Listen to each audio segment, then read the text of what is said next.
Everybody, it's Brandon again. In this video, I just wanted to take a look at the recently announced M2 MacBook Air from Apple. They announced it yesterday at the WWDC conference thing.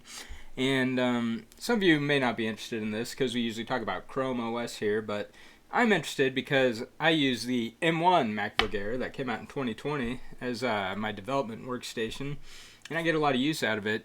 And so what I want to kind of look at is what's new with this MacBook Air, whether or not someone like me would upgrade to it, or if I think anyone should buy it. So here I am at their website, and I don't know about you guys, but these websites where you got to like keep scrolling and look at their animations just to get to any information, kind of annoying.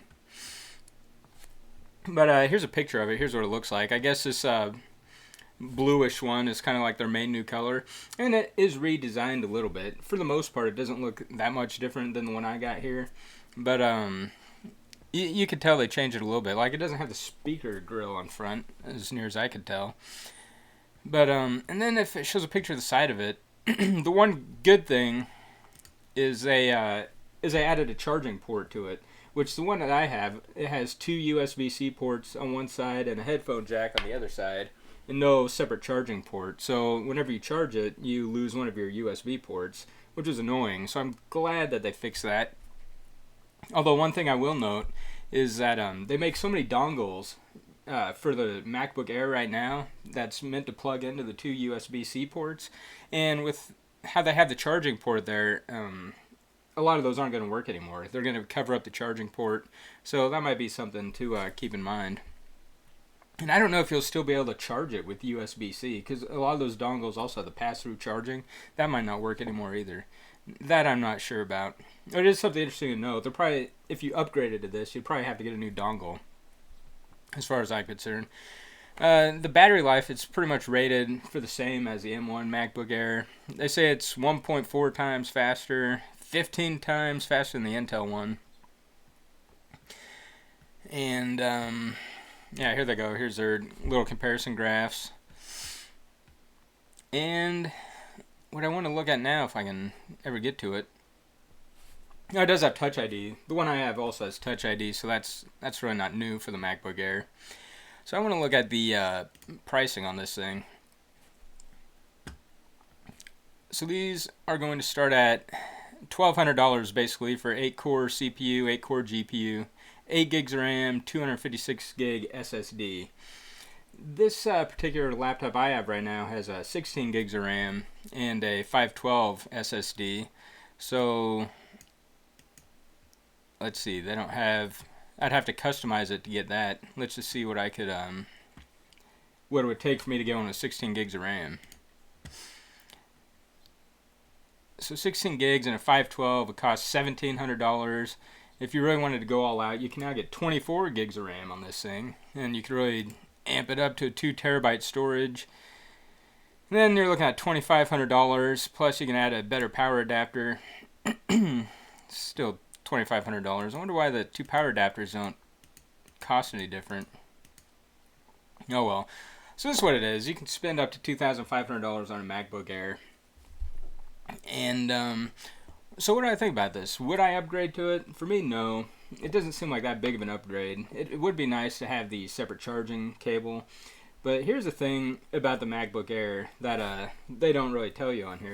Yeah, it's, I guess, like I said, 15 times faster than the Intel one, whatever they claimed.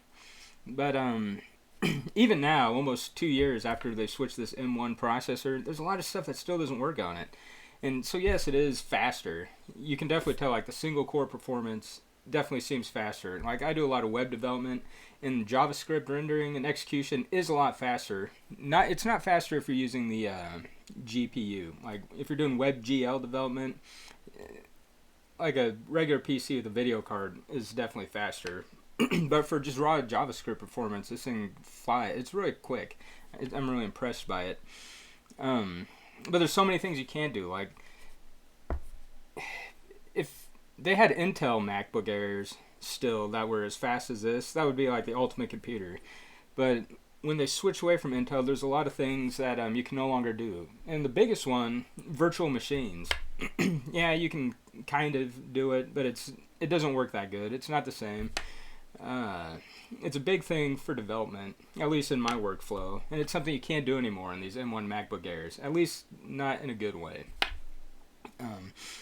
If you're a person that likes gaming, despite what they say in their conferences, gaming is not good on a MacBook Air. Yeah, there's a handful of Mac games that work good on it, but for the most part, it's just not that great.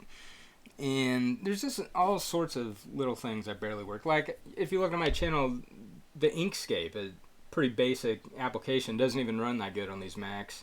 And there's just a lot of things that aren't ready for ARM processors yet. And a lot of them, who knows if they ever will be. So that's the biggest downside with these Apple Silicon MacBooks. Like, on paper, they're super fast, and you watch a lot of reviews on them, and they do the benchmarks, and they do a bunch of video editing and stuff, and that all is super fast, and I don't deny that at all. But I don't think most people do video editing, and I don't think most people care what the benchmark says. What you want to know is it actually usable? And there's still a ton of trade-offs, even years after it's been out now, with this MacBook Air that, I mean, it's the reason why I still have to have a Linux PC here, because there's just a lot of stuff you can't do on it yet. And maybe it's getting better. I mean, at the beginning it was getting better. Now it's kind of stagnated, I guess. It is what it is at this point. And now you're just waiting for people to release Apple Silicon compatible applications for this thing. So, yeah, for me, even being how many X faster, I don't think I would notice any difference. That's my thought on it. And for just a regular user, so the MacBook Air is basically the cheapest laptop you could get from Apple. And it's still like the bottom line one is kind of high. If you're not doing video editing, which to me it seems like the Mac is totally geared towards video editing. At least if you watch some of these Mac channels on YouTube, that's all they talk about is video editing and photo editing. And maybe there's a lot of people that do that. I don't think there is. But I guess these are really good machines for that. But if you're just doing regular stuff, like Chromebooks, man, for the normal person, and if you care about gaming, get a Windows. But those are my thoughts. You guys can let me know. One more aside that I'm just going to throw out. I don't know if you guys watched Apple's developer conference yesterday. I watched some of it. They called it developer conference, the keynote. None of it's about development, basically. But, and this isn't just Apple. This is like the whole tech industry. There's so much fluff in it. They give you like 4 minutes of information and a 2-hour video full of, this is going to be the most magical computer you ever use, and it's so enchanting, and I don't know. That's not a big deal. I just find it funny when I watch those. Maybe you guys do too. Maybe you don't. All these tech conferences are nauseating to watch. But those are my thoughts on this MacBook. I'm not going to get one. If you're really into Apple, it's probably the best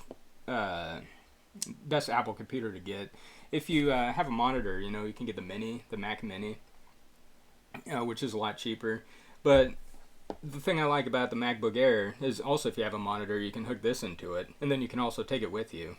And so, I do like the MacBook Air. It's a fast computer. It's silent. There's no fan. It doesn't run hot. Great battery life. There's a lot of good stuff about it. But for me, if I wasn't doing Apple software development, I would not pay this kind of money for this kind of thing, especially with all the trade-offs you have to make to get the super fast on paper Apple processor that just has a lot of issues in my opinion. But let me know what you guys think in the comments, if you even care about Apple. I know a lot of people on this channel probably don't, and so I could have wasted my time making this video, but it's something that interests me, so I decided to talk about it. But until next time, I hope you all have a good day.